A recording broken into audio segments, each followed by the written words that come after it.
이번 영상에선 샤오미 패드 8 프로의 유용한 20가지 꿀팁을 소개합니다. 자, 가장 작은 애니메이션을 위해 가능한 가장 높은 주사율을 설정하는 것부터 시작해 볼게요. 설정에 들어가서 왼쪽 메뉴에서 아래로 조금 스크롤하면 디스플레이 및 밝기를 찾을 수 있습니다. 이제 다시 조금 더 아래로 스크롤하면 주사율 항목이 나옵니다.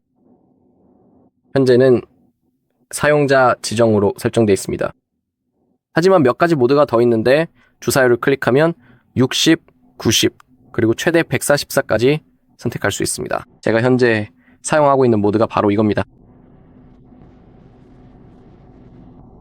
하지만 위에 있는 기본 모드를 선택할 수도 있습니다. 이 모드는 배터리 소모를 위해 144Hz와 60Hz 사이를 자동으로 전환해 줍니다. 제가 더 낫다고 말하는 건 이 모드가 배터리를 절약하기 위해 고주사율과 저주사율을 지능적으로 전환해 준다는 뜻입니다. 하지만 원한다면 사용자 지정을 클릭하고 주사율을 144로 선택하면 항상 144Hz로 유지할 수 있습니다. 이제 여기서 뒤로 가보겠습니다. 그리고 위에는 화면 밝기파가 있어서 밝기를 조절할 수 있고 아래에는 자동 밝기 기능이 있습니다. 여기서는 항상 꺼두세요. 밝기 수준이 내 허락 없이 조정되는 게 싫어서 저는 항상 이 기능을 비활성화 해둡니다. 물론 원하신다면 이 기능을 켜두셔도 됩니다. 제가 이 기능을 어디서 찾을 수 있는지 보여드리는 것 뿐입니다. 위쪽에는 다크 테마 모드도 있습니다. 이걸 좋아하는 사람도 있고 싫어하는 사람도 있습니다. 저 같은 경우에는 사실 다크 모드 팬입니다. 또한 이 모드에서는 라이트 모드처럼 빛이 많지 않기 때문에 배터리 소모도 적습니다. 그래서 배터리를 절약하고 싶으시다면 다크 모드를 선택하셔도 되고 라이트 모드를 계속 사용하셔도 됩니다. 선택은 여러분에게 달려 있습니다. 이번 영상에서는 저는 라이트 모드를 계속 사용할 예정입니다. 이제 왼쪽에 있는 태블릿 전용 기능으로 들어가 보겠습니다. 먼저 플로팅 윈도우부터 시작하죠. 이 기능은 우리가 가진 최고의 기능 중 하나로 화면에서 여러 가지 작업을 동시에 할 수 있게 도와줍니다. 이 기능은 멀티태스킹에 정말 유용합니다. 여기에는 플로팅 윈도우를 사용하는 방법에 대한 튜토리얼이 있습니다. 그리고 플로팅 윈도우를 여는 여러 가지 방법이 있고 스플릿 스크린 기능도 있습니다. 그럼 플로팅 윈도우부터 시작해 보겠습니다. 먼저 알림의 액션바를 길게 누르고 아래로 끌어내리면 플로팅 윈도우를 열 수 있습니다. 그리고 최근 앱 화면에서도 플로팅 윈도우를 열 수 있습니다. 간단히 해당 아이콘을 길게 누르고 클릭하면 됩니다. 그리고 이제 보시다시피 제 노트 앱이 플로팅 윈도우로 열렸습니다. 탭도 여전히 완전히 반응합니다. 다른 작업도 할 수 있습니다. 예를 들어 브라우저를 열어서 스크롤을 하며 정보를 검색할 수 있고 여전히 노트에 빠르게 접근할 수 있습니다. 새 노트를 만들 수도 있고 바로 타이핑을 시작할 수도 있으며 모든 기능이 완벽하게 작동합니다. 플로팅 윈도우의 조정에 관해서는 당연히 가장자리를 잡아서 이렇게 크기를 변경할 수 있습니다. 화면에서 위치도 바꿀 수 있는데 3개의 점을 잡아서 원하는 곳 어디든지 옮길 수 있습니다. 그 3개의 점을 클릭하면 앱을 전체 화면으로 열 수 있습니다. 왼쪽이나 오른쪽에 배치할 수도 있습니다. 보시다시피 탭은 여전히 완전히 반응합니다. 그리고 지금 두 번째 앱을 선택하면 예를 들어 계산기를 선택하면 화면이 완벽하게 반으로 나뉘어서 분할 화면 모드가 됩니다. 다음을 클릭해서 시작할 수 있습니다. 그리고 이제 더 이상 노트와 계산기 사이를 전환할 필요가 없습니다. 저는 두 앱을 동시에 쉽게 사용할 수 있어서 빠르게 계산을 하고 바로 노트에 적을 수 있습니다. 정말 유용한 기능입니다. 가끔씩 사용할 만한 가치가 있어요. 가운데 막대를 클릭하면 크기를 전환할 수 있고 물론 각 창의 크기도 조절할 수 있습니다. 예를 들어 지금은 노트가 크게 보이고 계산기는 정말 작아졌어요. 하지만 너무 한쪽으로 밀면 앱 중 하나가 닫히고 나머지 하나가 전체 화면으로 열리게 됩니다.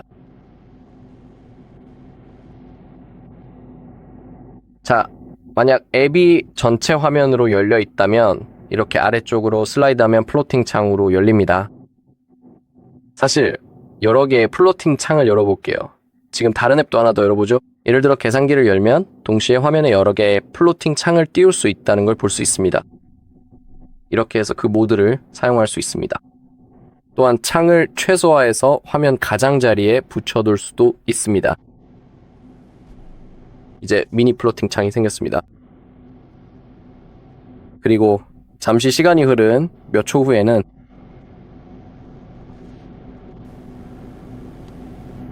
화면에 붙게 됩니다. 가장자리예요. 여기에서는 물론 어떻게 사용하는지에 대한 전체 튜토리얼도 있습니다.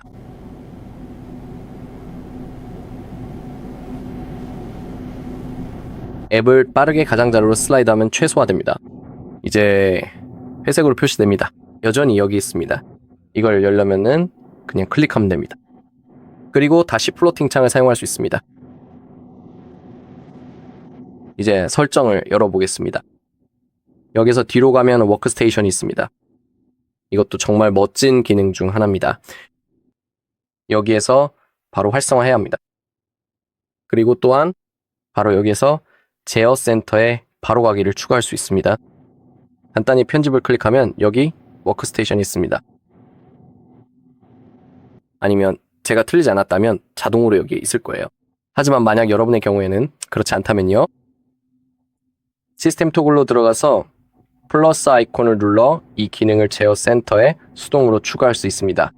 이제 실행해 보겠습니다. 좋아요. 이제 워크스테이션에 들어왔습니다. 아마도요, 이 모드에 대한 설명을 보여드릴게요.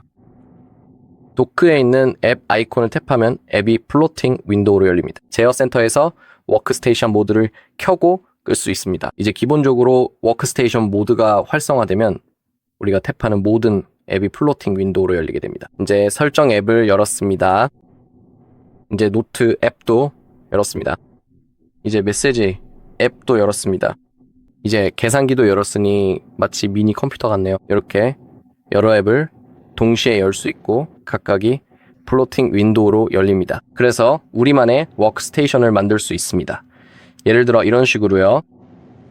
거의 모든 것을 조정할 수 있습니다. 예를 들어 이 창에서는 메시지를 입력할 수 있습니다. 여기서는 노트를 작성할 수 있습니다. 여기선 태블릿의 설정을 조정할 수 있습니다. 그리고 여기서는 빠르게 정말 유용하게 무언가를 계산할 수 있습니다. 이게 바로 워크스테이션 기능입니다. 워크스테이션을 끌려면 컨트롤 센터를 열고 다시 탭해서 워크스테이션을 비활성화하면 됩니다. 좋아요. 이제 AI 기능으로 들어가서 설정으로 이동한 다음 샤오미 하이퍼 AI를 클릭하세요. 그리고 A 부스트부터 시작해 보겠습니다. 보시다시피 여기에는 많은 기능들이 있습니다. 그럼 AI부터 시작해 볼까요?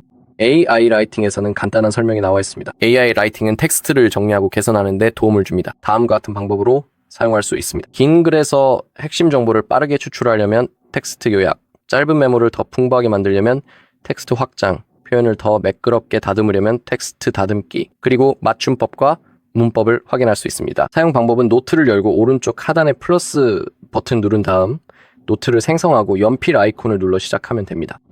그럼 클릭해 보겠습니다. 노트가 열리고 새 노트를 만들어 보겠습니다. 노트를 직접 만들 필요 없이 방금 말한 것처럼 저 아이콘을 클릭하면 바로 프롬프트를 입력할 수 있습니다. 우리가 할 수 있는 몇 가지 제한이 있습니다. 팁 체크리스트 만들기, 연례 회의용, 연설문 작성, 피트니스 계획 만들기 등이 있습니다. 하지만 이번에는 다른 것을 써보겠습니다. 예를 들어 기사를 작성하는 일이라고 해보죠. 예를 들어 자동차의 역사에 관한 것, 뭐 그런 식으로 말이죠. 또한 추가적으로 DIP 기능도 함께 활성화하여 사용하실 수 있습니다. 기능입니다. 이제 AI가 조금 더 오래 생각하겠지만 점점 더 많은 정보를 얻게 될 것입니다. 자, 이제 아주 간단하게 저 화살표를 클릭하여 주시면 텍스트 생성을 본격적으로 시작해 보도록 하겠습니다.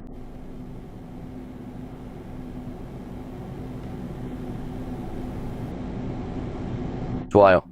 생성이 진행되고 있는 게 보이네요. 아주 멋진 기사가 생성되고 있고 아직도 계속되고 있습니다.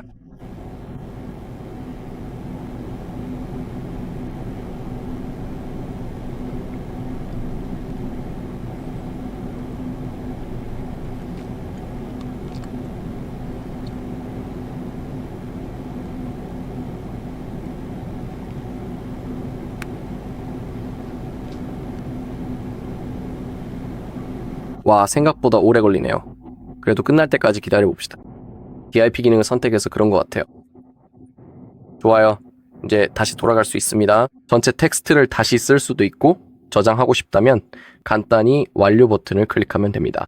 자동으로 우리의 노트에 붙여넣어졌습니다. 이제 다른 것도 해봅시다. A 버튼을 눌러볼게요.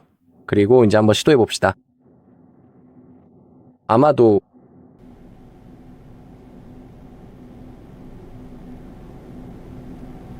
텍스트를 더 간단하게 만들어 볼까요?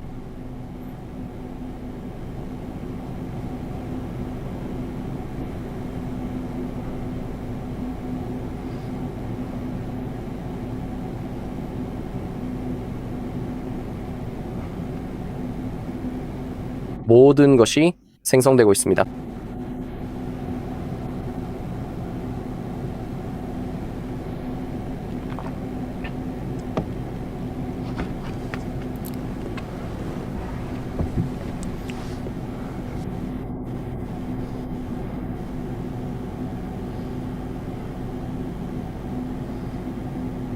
좋아요.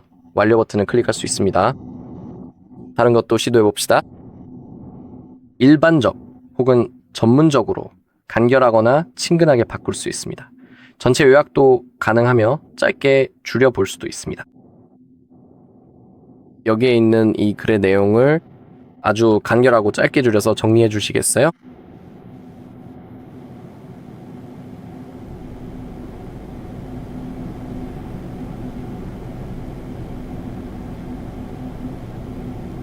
잘 될지 궁금하네요. 잘 됐으면 좋겠어요. 현재 거의 3,000자의 글자가 있다는 것을 볼 수 있습니다. 짧게 줄인 후에 몇 글자가 남는지 확인해 봅시다. 복사 버튼을 클릭해 봅시다. 아니, 이건 내가 원했던 게 아니에요. 다시 한번 해볼까요? 사실 이번에는 텍스트를 요약해보는 것도 괜찮을 것 같아요.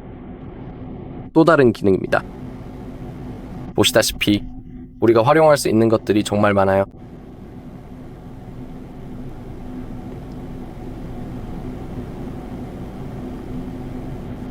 다시 생성하거나 복사하거나 원본을 삽입할 수도 있습니다. 그리고 보시다시피 이제 거의 4,000자의 글자가 있습니다.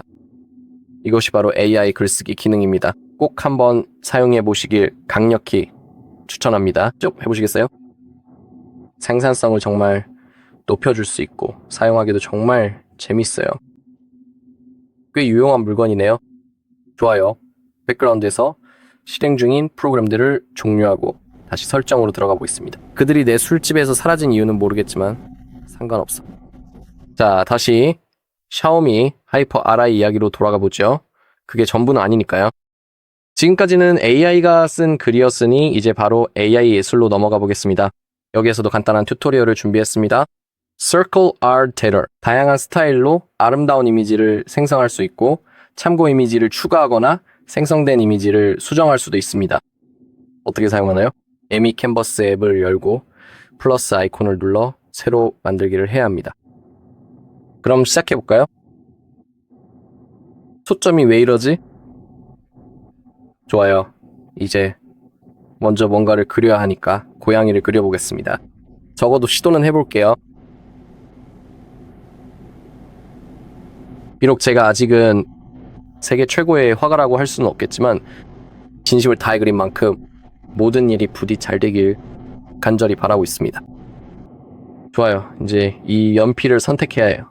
정확히 뭔지는 잘 모르겠지만 어쨌든 이걸 선택해야 하고 이제 객체를 동그라미로 둘러주세요.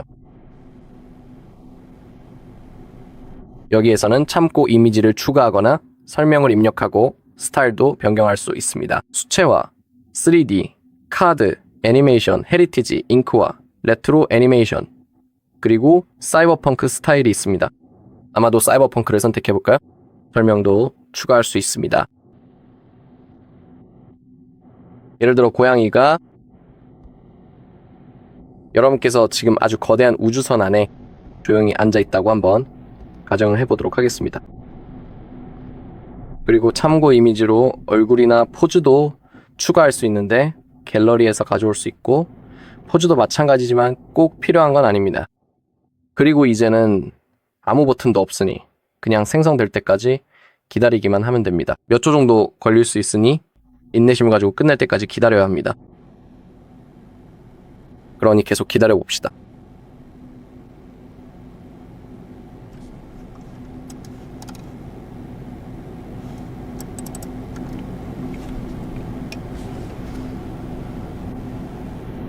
조금 시간이 걸릴 수도 있으니까요. 좋아요. 사이버펑크 고양이가 완성됐네요. 제가 우주선 안에 있어야 한다고 했는데 뭔가 잘못 생성된 것 같아요. 그래도 꽤 멋진 것 같아요. 물론 사진을 다운로드 할 수도 있습니다. 직접 저장할 수도 있고 이제 복사해서 사용할 수도 있으며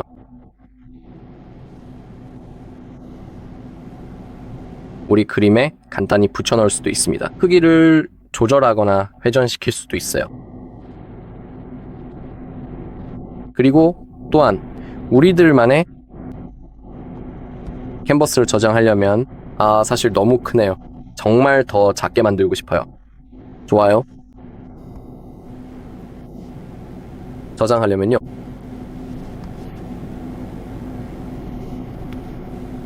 사실 자동으로 저장되네요. 제 실수예요. 우리 에미 캔버스에 저장된 걸 볼 수 있습니다. 자, 다음으로 살펴볼 인공지능 관련 기능은 창의력 도우미입니다. 그 기능 덕분에 갤러리에 있는 사진을 편집할 수 있습니다.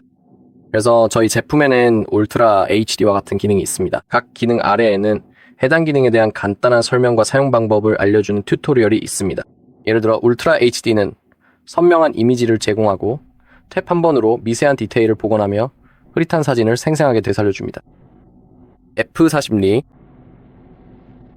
우리는 인공지능 기능을 가지고 있습니다. 뷰티파이 기능은 이미지의 특징을 자동으로 감지하고 색상과 톤을 최적화하여 인물, 풍경, 그리고 발사진까지 자연스럽고 영화 같은 느낌으로 개선해줍니다.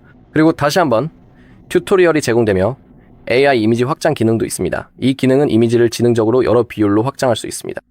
구도를 자유롭게 조정하여 캔버스를 확장할 수 있습니다. 그리고 지우기 기능, 컷아웃, AI 필름 기능도 있습니다. 이게 전부입니다. 이 중 하나의 기능을 한번 확인해 보겠습니다.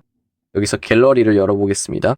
사진 몇 장 있는데 뭔가를 지워보겠습니다. 이 사진을 선택해 볼게요. 이제 편집 버튼을 눌러야 합니다. 바로 여기 있습니다. 모든 옵션이 나옵니다. 그래서 울트라 HD 기능을 사용할 수 있습니다.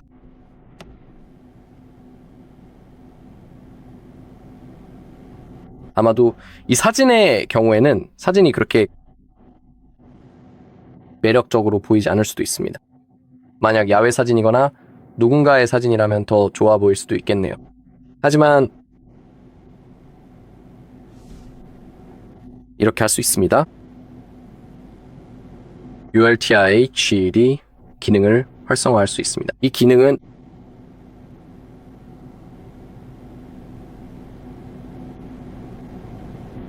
조정 메뉴에 있습니다. AI 뷰티파이 기능도 있는데 마찬가지로 아래쪽에서 사진을 생성해줍니다. 하이라이트, 대비, 밝기 등 다양한 요소를 조정할 수 있습니다. 등등 자르기, 사진 회전, 수평 수직 변환, 왜곡 또는 자유 편집도 가능합니다. 오른쪽에 있는 발을 이용해서 조정할 수 있습니다. 사진을 회전시킬 수도 있습니다. 하지만 그게 제가 가장 관심 있는 부분은 아닙니다. 제가 가장 관심 있는 건 그게 아닙니다. 이제 생성 메뉴로 들어가 보겠습니다. 여기에는 다른 기능들이 있습니다. 생성 메뉴로 들어가서 뭔가를 지워보겠습니다. 객체, 사람, 반사광을 제거할 수 있고 수동 기능도 있어서 이제 직접 지우고 싶은 부분을 선택할 수 있습니다. 예를 들어 객체를 제거하고 싶다고 해봅시다. 키보드 옆에 있는 이 로고를 한번 지워보겠습니다. 우리는 객체를 원으로 둘러싸거나 문질러서 지울 수 있습니다. 원 그리기 기능을 사용해서 선택해 보겠습니다. 네, 영역이 선택된 것을 볼 수 있고 이제 지우기를 시작하려면 시작을 클릭하면 됩니다.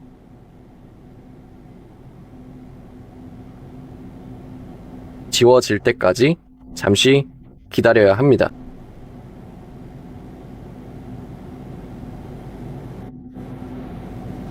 이상하네요. 무슨 일이 일어난 건지 모르겠어요. 다시 시도해 보겠습니다. 이런 일이 저에게는 처음 일어났어요. 작은 사진처럼 물이 나타났어요. 사실 그게 뭔지 잘 모르겠어요. 자, 이제 이번에는 완벽하게 작동했어요. 편집을 저장하려면 오른쪽 상단의 버튼을 누르고 이제 저장을 클릭하세요. 이제 한번 확인해 봐야겠네요. 로고가 성공적으로 제거되었습니다. 우리 사진에서요. 여기서 다시 시도해 보겠습니다. 이번에는 이 꽃을 지워볼까요? 하지만 이번 경우에는 배경에 다른 것들이 있어서 완벽하게 잘리지 않을 수도 있어요. 사진에 정말 딱 붙어 있는 걸 볼 수 있죠. 그래도 한번 시도해 봅시다. 생성, 지우기, 객체 제거를 클릭하고 이번에는 이 식물을 지워볼까요? 제 생각에는 화분만 지워지고 잎은 남을 것 같은데 그래도 한번 해보죠.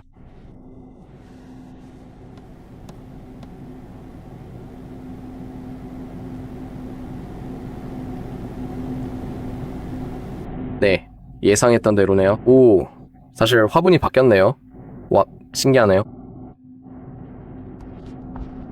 그럼 다른 사진으로 해볼까요?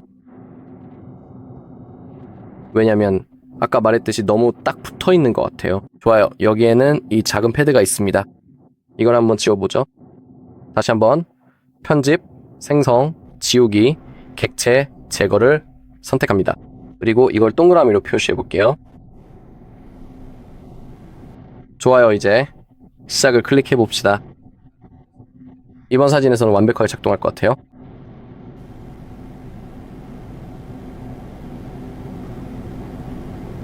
네, 지워지긴 했는데 일부가 남아있네요. 그럼 다시 한번 동그라미로 표시해 볼게요.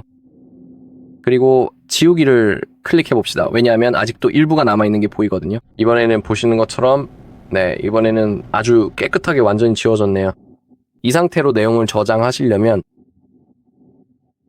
오른쪽 상단에 있는 버튼을 클릭한 다음 다시 저장을 클릭하세요. 이렇게 확인할 수 있습니다. 좋아요. 아직도 약간 남아있긴 하지만 전체 부분이 제거되었습니다. 좋아요. 이제 다른 기능들, 다른 AI 기능들로 넘어가 볼게요. 방금 전 것은 창의성 어시스턴트였습니다. 이제 음성 인식 기능으로 넘어가 보겠습니다. 이 기능은 저희 녹음기 앱을 위한 것입니다. 저희는 녹취록도 있고 화자 구분도 가능하며 텍스트 요약도 할 수 있습니다. 그리고 번역도 할 수 있는데 그게 바로 중요한 점입니다. 그럼 녹음기 앱을 실행해서 새 녹음을 만들어 보겠습니다. 녹음을 만들려면은 여기 있는 동그라미를 클릭해야 합니다. 이제 제 목소리가 이미 인식되고 있고 여기 차트에서 제가 말하는 것이 보이며 목소리가 간단히 기록되고 있습니다. 그리고 보시다시피 음성 인식이 이미 작동하고 있습니다. 여기 화자일, 즉 제가 있고 자막이 자동으로 생성되고 있습니다. 네, 이게 바로 음성 인식이 기본적으로 작동하는 방식입니다. 물론 그 후에는 이 전체 대화를 볼 수 있고 텍스트를 복사해서 간단히 확인할 수도 있습니다. 여기에서 언어도 빠르게 변경할 수 있습니다. 현재는 영어로 설정되어 있습니다. 이번에는 프랑스어를 선택해 볼까요? 하지만 제 생각에는 네, 지금은 프랑스어를 찾고 있지만 아직 번역이 되고 있지는 않습니다.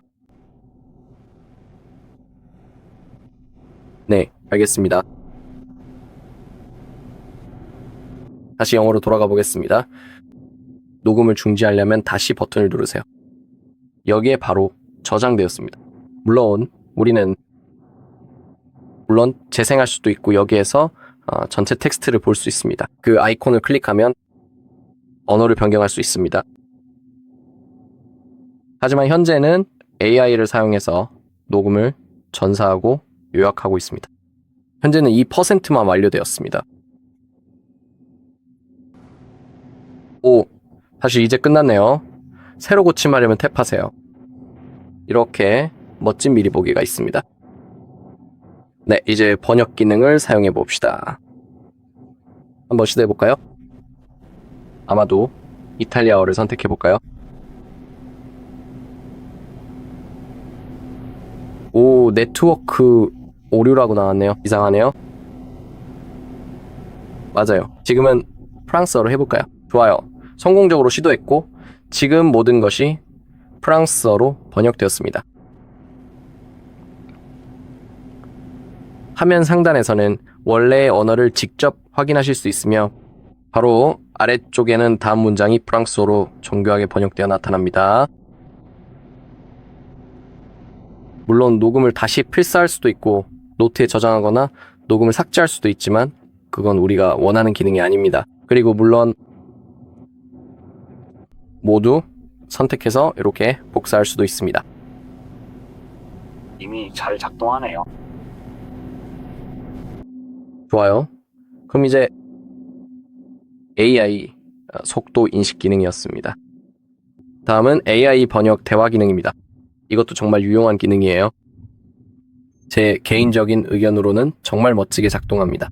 예를 들어 우리가 외국에 여행을 갔는데 영어를 못하는 사람과 대화를 하고 싶을 때가 있다고 해봅시다. 그럴 때 AI 번역 대화 기능이 도움이 됩니다. 하지만 보시다시피 현재는 아무런 정보가 없어서 켤 수가 없습니다. 이건 앱이나 그런 게 아니에요. 앱 서랍이나 설정해서 찾을 수 없습니다. 조금 숨겨져 있지만 걱정하지 마세요. 제어 센터를 열고 편집 버튼을 누르기만 하면 됩니다. 보통은 여기에 아직 없어요. 이 목록에서 추가해야 합니다. 플러스 버튼만 누르면 바로 나타납니다. 여기에요. 제가 한번 확인해 볼게요. 제 경우에는 이미 번역 대화 기능이 추가되어 있습니다. 그럼 실행해 봅시다. 뿅. 이제 대화를 시작할 준비가 되었습니다. 첫 번째 언어를 선택하세요. 예를 들어 영어로 두고 다음 언어는 이번에는 그리스어로 해볼게요. 이제 레이아웃도 변경할 수 있습니다. 세로 또는 마주보는 방식이 있어요. 꽤 유용한 기능이죠. 이제 제가 영어 사용자라고 가정하면 이 버튼을 사용해야 합니다. 그리고 제가 그리스인과 대화하고 있다면 그 사람이 대답하려면 이 버튼을 사용해야 합니다. 그 사람이 그리스어로 문장을 말하면 모든 것이 영어로 번역됩니다. 물론 양방향으로 작동합니다. 그러니까 실내지만 가장 가까운 주유소가 어디에 있나요?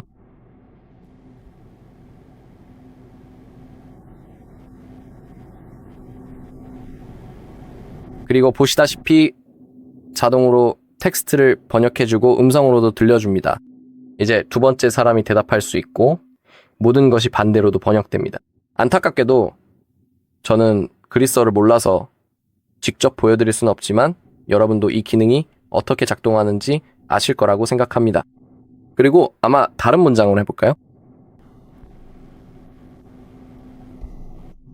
안녕하세요. 기차역에 어떻게 가는지 알려주실 수 있나요?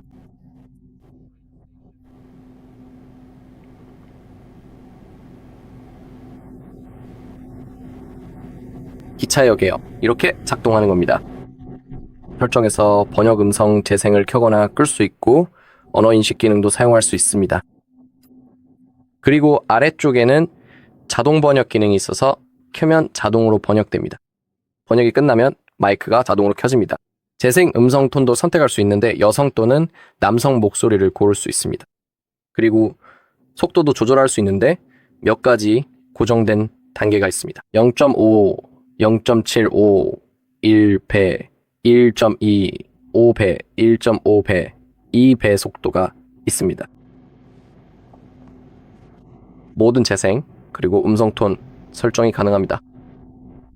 네, 이것이 AI 번역 대화 기능이었습니다. 다음은 AI 통역 기능입니다. 이 기능은 이런 식으로 작동합니다. 물론 화면에 표시되는 모든 내용을 읽을 수 있습니다. 통화나 회의 중에 사이트 툴박스에서 AI 통역기를 실행하세요. 양측의 대화를 실시간으로 번역하여 언어 장벽 없는 소통이 가능합니다. 이 기능은 각 앱별로 동작하는 것이 아니라 예를 들어 구글 미티나 줌과 같은 서비스에서 사용할 수 있습니다. 완전히 정상적으로 작동하지만 말씀드린 것처럼 이 기능을 사용하려면 통화나 회의에 참여하고 있어야 합니다. 또한 사이트 툴박스에서 이 기능을 켜야 한다고 안내해 줍니다. 이 사이트 툴박스를 찾으려면 설정에 들어가서 아래로 스크롤한 후 추가 설정을 클릭해야 합니다. 여기에서 사이트 툴박스를 확인할 수 있습니다. 여기에서 바로 활성화하면 됩니다. 또한 인게임 단축키, 비디오 도구, 비디오 툴박스, 회의 도구도 있으니 아래에서 바로 활성화해주면 됩니다. 관리할 수 있는 비디오 앱들이 있습니다. 여기에서 사이트 툴박스를 사용하고 싶은 앱도 활성화할 수 있습니다. 예를 들어 스포티파이나 제가 말한 것처럼 줌, 그리고 바로 여기 있는 구글 밋도 켜져 있습니다. 그럼 이제 이 사이트 툴박스를 빠르게 보여드릴게요. 구글 미트를 찾아봅시다. 바로 여기 있습니다. 툴박스도 바로 여기 있는데 요 얇고 작은 바가 있습니다. 오른쪽으로 슬라이드 하면 여기 기능들이 나옵니다. 아직 AI 통역 기능은 없어요. 왜냐하면 제가 통화 중이 아니기 때문입니다. 통화 중이면 바로 여기 나타날 거예요. 자, 다시 설정으로 돌아가겠습니다. 여기 있습니다. 그리고 샤오미 하이퍼 AI입니다. 그리고 여기 마지막으로 있는 것은 AI 자막입니다. 이게 바로 제가 보여드리고 싶었던 기능입니다. 간단하게 말해서 이 기능은 기기에서 재생되는 소리를 기반으로 자막을 생성해줍니다. 설정에서 바로 홈 화면에 바로 가기를 추가할 수도 있습니다. 추가 설정으로 들어가서 아래로 스크롤하면 AI 자막을 찾을 수 있습니다. 여기서 생성을 눌러 홈화면 바로 가기를 추가하세요. 아래쪽에는 기능들이 있습니다. 오디오 소스, 음성 언어, 대상 언어, 글자 크기, 그리고 플로팅 창, 배경이 있습니다. 오디오 소스로 시스템 오디오를 사용할지 마이크를 사용할지 아니면 둘 다 동시에 사용할지 선택할 수 있습니다. 음성 언어 항목에는 이 기능에서 지원하는 모든 언어가 나와 있습니다. 저는 영어로 설정하겠습니다. 대상 언어도 있는데 자막이 번역되어 표시될 언어입니다. 즉, 원래 언어가 이 목록에 있는 언어 중 하나로 번역된다는 뜻입니다. 물론 번역을 원하지 않는 경우도 선택할 수 있습니다. 글자 크기는 작게 보통 크게 중에서 선택할 수 있고 플로팅 창 배경은 검정색이나 투명으로 설정할 수 있습니다. 이 부분은 여러분의 선택에 달려 있습니다. 여기 바로 단축키가 있지만 제어 센터에도 다시 추가할 수 있습니다. 편집을 클릭하고 목록에서 AI 자막을 추가하세요. 저 같은 경우에는 이미 추가되어 있으니 확인을 누르고 이제 어떻게 작동하는지 보여드리겠습니다. 그럼 유튜브에서 영상을 하나 재생해 볼게요. 그러면 텍스트가 생성될 겁니다. 예를 들어 저희 채널의 영상을 재생해 보겠습니다. 기능을 먼저 활성화하겠습니다. 여기 있습니다. 시스템 오디오를 듣고 있고 이제 영상을 재생해 볼게요. 아마 이 영상을 틀어볼까요? 먼저 광고를 봐야 하네요. 그래서 광고를 건너뛰어야 합니다.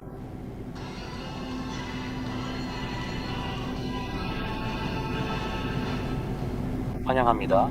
제 앞에는 화웨이 브라70 울트라가 있고 오늘은 이 기기를 오크 모드로 설정하는 방법을 보여드리겠습니다. 이렇게 초기화를 진행하면 혹시 본인이 설정했지만 기억하지 못하는 화면 잠금도 제거할 수 있습니다. 그 점에 대해 너무 걱정하지 않으셔도 됩니다. 만약에 기기에 화웨이 계정이 로그인되어 있다면 기기가 잠기게 되고 기기 설정을 진행할 때 화웨이 계정의 화면 잠금 인증을 완료해야만 설정을 마칠 수 있습니다. 이제 실제로 어떻게 작동하는지 살펴보겠습니다. 이것은 단순히 오디오를 기반으로 텍스트를 생성하는 것입니다. 전체 화면으로도 들어갈 수 있습니다. 그리고 전체 AI 자막이 여기에 저장되어 있어서 언제든지 확인할 수 있습니다. 예를 들어 제가 틀리지 않았다면 텍스트를 복사할 수도 있습니다. 사실 텍스트를 복사하는 거는 불가능하지만 여기에서 생성된 내용을 미리 볼 수 있습니다. 그래서 완전히 정상적으로 작동합니다. 좋아요. 다음으로 넘어가죠. 지금까지가 AI에 관한 모든 내용입니다. 이제 몇 가지 조정 방법을 보여드리겠습니다. 예를 들어 홈 화면에 위젯을 추가해 보겠습니다. 위젯을 추가하려면 간단히 길게 누르세요. 빈 공간을 길게 누르고 여기에서 위젯을 선택하세요. 여기에는 추가할 수 있는 모든 앱의 목록이 있습니다. 지금 실수로 나가버렸네요. 보시다시피 목록이 꽤 깁니다. 그럼 새 위젯을 추가해 보겠습니다. 또한 각 위젯마다 크기가 다릅니다. 직접 확인해 보실 수 있습니다. 이번에는 날씨 위젯을 추가해 볼까요?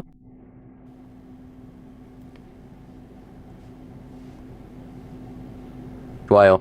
먼저 앱의 권한을 부여해야 합니다. 이제 위젯이 완전히 작동합니다. 바로 여기에 있습니다. 위젯이 꽤 투명해서 거의 보이지 않네요. 그럼 다른 것도 하나 더 추가해 보겠습니다. 다시 위젯에서 글쎄요. 지메일 위젯을 추가해 볼까요? 그냥 그걸 탭하세요. 이게 뭐지? 다른 앱인가요? 그럼 계산기 앱을 해볼까요? 이건 될지도 모르겠네요. 네, 여기 있습니다. 원하는 곳에 끌어서 놓으시면 됩니다. 하지만 각 위젯을 추가하려면 어느 정도의 빈 공간이 필요하다는 점을 기억하세요. 이제 저장하고 싶으시면 완료를 클릭하세요. 이제 계산기에 빠르게 접근할 수 있습니다. 완전히 반응한 것도 보실 수 있죠. 네, 이게 바로 위젯 기능이었습니다. 이렇게 위젯을 추가할 수 있습니다. 이제 옆에 있는 설정으로 들어가서 다른 전환 효과를 설정해 보겠습니다. 모든 전환 효과가 준비되어 있습니다. 기본값인 슬라이드가 있고 크로스페이드도 있습니다. 그런데 그 페이지로 한번 들어가 볼게요. 그래서 전환 효과의 차이를 직접 볼 수 있을 거예요.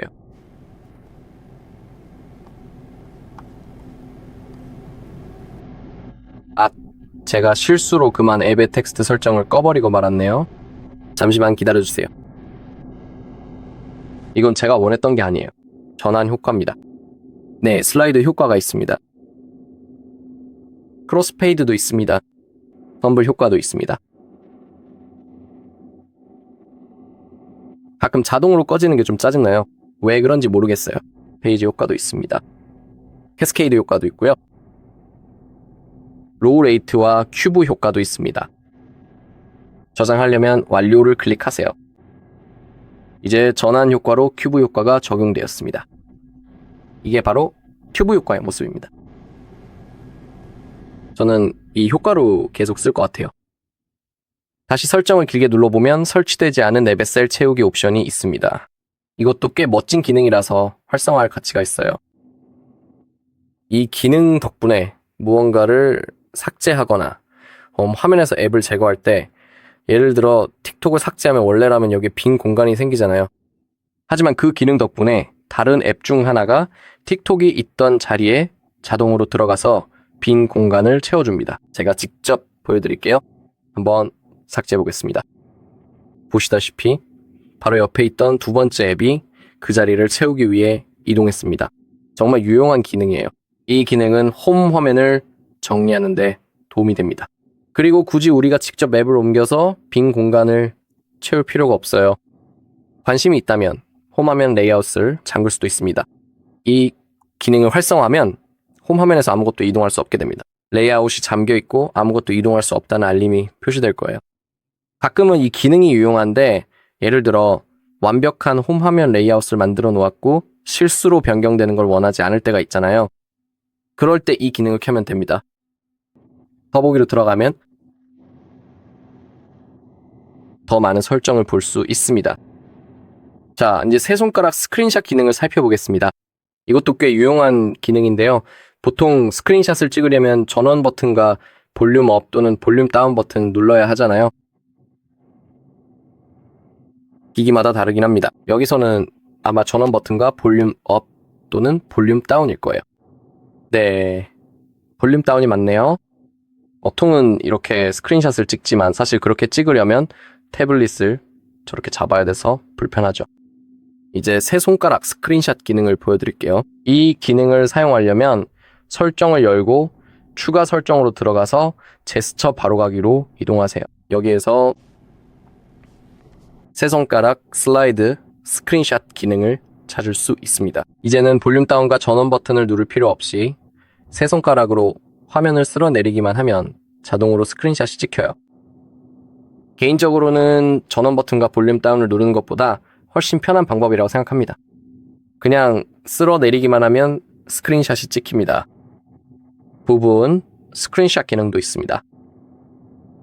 세 손가락을 화면에 대고 있으면 스크린샷을 찍고 싶은 화면의 일부를 선택할 수 있습니다. 그러니까 세 손가락을 화면에 대고 원하는 부분을 선택하면 됩니다. 예를 들어 이 부분만 스크린샷을 찍고 싶다고 해볼게요. 알겠죠? 모양도 바꿀 수 있습니다. 스크린샷을 빠르게 편집할 수도 있고 글씨를 쓰거나 그림을 그리거나 텍스트를 추가하는 등 다양한 작업이 가능합니다. 등등. 그리고 저장하려면 이 아이콘을 누르기만 하면 됩니다. 만약 편집을 원하지 않는다면 예를 들어 이 부분만 선택하겠습니다. 편집한 내용을 안전하게 저장하시려면 하단에 있는 버튼을 눌러주세요. 그러면 바로 여기 있는 갤러리 폴더 안에 저장됩니다. 자, 이제 잠금 화면을 편집해 봅시다. 잠금 화면은 화면이 꺼졌을 때 바로 여기 나타나는 것입니다. 잠금 화면을 조정하려면 설정에 들어가서 여기 있는 잠금 화면을 찾으세요. 그리고 잠금 스타일을 클릭하면 편집할 수 있습니다. 여기에는 현재 프리셋이 있습니다. 왼쪽으로 슬라이드하면 새 프리셋을 만들 수 있습니다. 새 세트를 클릭하고 화면을 선택하세요. 물론 각각을 자유롭게 커스터마이즈 할 수 있습니다. 잠금 화면의 효과를 변경할 수 있습니다. 블러 효과를 추가하거나 특정 항목에 매트 효과를 직접 추가해 볼 수도 있습니다. 아니면 원래대로 둘 수도 있습니다. 시계 스타일도 변경할 수 있습니다. 예를 들어 이 스타일처럼요. 폰트도 변경할 수 있습니다. 현재 시계에 적용된 효과들도 있습니다. 색상도 변경할 수 있고 시간과 분에 각각 다른 색상을 사용할 수 있는 기능도 활성화할 수 있습니다.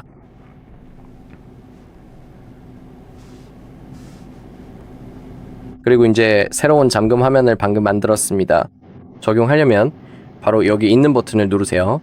그리고 여기서도 무언가를 변경할 수 있습니다. 물론 갤러리에서 사진을 추가해서 잠금 화면으로 사용할 수도 있습니다. 하려면 로컬 사진을 클릭하고 모두 허용을 누르면 갤러리가 나타납니다. 그럼 이전에 생성한 고양이 사진을 추가해 보겠습니다. 그리고 이것이 현재 우리의 홈 화면입니다. 그러니 잠금 화면에도 추가해 보겠습니다. 이렇게 간단하게요. 적용을 클릭하세요. 그리고 성공적으로 설정되었습니다. 잠금 화면도 마찬가지입니다. 꽤 멋진 기능이죠? 좋아요. 이제 마지막으로 한 가지 더 보여드릴게요. 데이터 백업을 만드는 방법입니다. 이건 제가 가장 좋아하는 것 중 하나예요. 왜냐하면 저는 제 데이터를 잃고 싶지 않거든요. 그래서 백업을 해두는 거죠. 백업을 만드는 방법에는 몇 가지가 있습니다. 제 개인적인 의견으로는 구글 백업과 샤오미 아이 클라우드 백업이 가장 좋은 선택입니다. 백업을 만들려면 설정을 여세요. 먼저 샤오미 백업부터 시작해 볼게요. 하려면 아래로 스크롤해서 샤오미 아이 계정을 클릭하세요. 물론 모든 AI 기능을 사용하려면 샤오미 계정이 있어야 하고 로그인 되어 있어야 합니다. 이제 백업을 만들려면 샤오미 클라우드를 클릭하세요. 처음으로 이 기능을 켜는 경우 일부 앱에 대한 권한을 부여해야 할 수도 있습니다. 간단히 추가 또는 권한 부여 등을 클릭하세요. 등등 여러분이 잘 처리하실 거라고 믿어요. 이제 백업을 만들려면 클라우드 저장 공간에 약간의 여유 공간이 필요합니다. 그리고 이제 백업을 클릭하고 허용을 클릭하세요. 그리고 백업을 만들려면 버튼을 누르세요. 이제 과정이 시작됩니다. 이 작업은 5분에서 10분 정도 걸릴 수 있으며 모든 데이터가 우리 샤오미 계정의 클라우드에 저장됩니다. 나중에 백업을 다시 시작하고 싶다면 샤오미 휴대폰에서 동일한 샤오미 계정으로 로그인해야 하며 그러면 백업을 복원할 수 있는 옵션이 나타납니다. 거의 다 됐어요. 90%까지 왔으니 완료될 때까지 기다려 봅시다. 오래 걸리지 않을 거예요. 보시다시피 이미 90%까지 왔으니까요. 그러니 계속 기다려 봅시다. 좋아요. 백업이 성공적으로 완료되었습니다. 완료를 클릭하면 끝입니다. 예를 들어 이 기기에서 다시 복원하고 싶다면 클라우드 백업 관리를 클릭하세요. 로딩이 끝나면 데이터 복원을 클릭할 수 있습니다. 네, 이것이 샤오미 백업입니다. 구글에서 백업을 만들려면 상단의 정보 탭 아래에 있는 백업 및 복원을 클릭하세요. 로컬로도 백업을 만들 수 있습니다. 하지만 저는 그 방법을 별로 선호하지 않아요. 구글 백업으로 들어가서 백업을 클릭하세요. 이 작업을 하려면 당연히 구글 계정에 로그인되어 있어야 합니다. 사진과 동영상 그리고 기타 기기 데이터를 선택한 후 확인을 클릭하세요. 이렇게 활성화되어 있는 모습이어야 합니다. 만약 활성화되어 있지 않다면 여기에서 직접 클릭해서 켤 수도 있습니다. 그리고 구글 백업과 관련해서 나중에 다시 시작하고 싶다면 어떻게 해야 할까요? 백업을 만들었던 바로 그 구글 계정에 로그인되어 있어야 합니다. 여기에서 현재 로그인되어 있는 구글 계정을 확인할 수 있습니다. 그리고 저장 공간도 어느 정도 여유가 있어야 합니다. 과정을 시작하려면 이 큰 초록색 버튼을 누르기만 하면 됩니다. 전체 과정이 시작됩니다. 여기 저 위치에 작은 원이 나타난 것을 볼 수 있습니다. 그리고 그 원이 천천히 채워질 거예요. 기본적으로 그 원이 사라지면 백업이 성공적으로 완료되었다는 뜻입니다. 그리고 화면 하단에 알림도 표시될 거예요. 모든 것이 제대로 진행된다면 말이죠. 그러니 이제 완료될 때까지 잠시 기다려 봅시다. 사실 영상을 조금 빠르게 돌릴 예정이니 곧 다시 뵙겠습니다.